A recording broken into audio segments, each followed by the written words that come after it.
வெயில் காலம் வந்துருச்சா, உடனே நொங்க சாப்பிட ஆரம்பிச்சுருவோம். நொங்கு வந்து எல்லாருக்குமே பிடிக்கும். சின்னவங்கலேருந்து பெரியவங்க முடிய எல்லாருக்குமே பிடிக்கும்.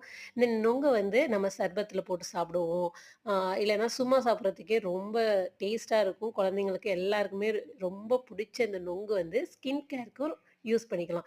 இந்த நொங்கோட தண்ணி இருக்குல்ல, இத வந்து நம்ம எப்படி யூஸ் பண்ணலான்னா, அந்த தண்ணிய எடுத்து ஸ்கின்ல அப்ளை பண்ணிட்டு வாஷ் பண்ணோம்னா, ஃபேஸ் வந்து நல்லா கூலிங்கா இருக்கும். உங்களுக்கு வந்து ஒரு சில்லுங்கிற ஒரு ஃபீல் வந்து கிடைக்கும். இது மட்டும் இல்லாம இது குழந்தைங்களுக்கும் யூஸ் பண்ணலாம். குழந்தைங்களுக்கு பார்த்தீங்கன்னா, இந்த வெயில் காலத்தில நெறைய வேர்க்கூரு வந்து அப்படியே ஃபேஸ் ஃபுல்லா, உடம்பு ஃபுல்லாவே இருக்கும். அதுக்கு வந்து நீங்க என்ன பண்ணலாம்னா, இந்த நுங்கோட தண்ணிய எடுத்து எங்கெங்கலாம் அந்த பரு இருக்கோ, அதில தேய்ச்சிங்கன்னா தேய்ச்சு அப்படியே விட்டுட்டு நீங்க குளிக்க வைக்கலாம். இல்ல சும்மாவே விட்டுறலாம். விட்டீங்கன்னா, அந்த பரு வந்து சீக்கிரமாவே காணா போயிடும். இத வந்து நீங்க ட்ரை பண்ணி பாருங்க. எப்படி இருக்கும்னு என்ட்ட சொல்லுங்க.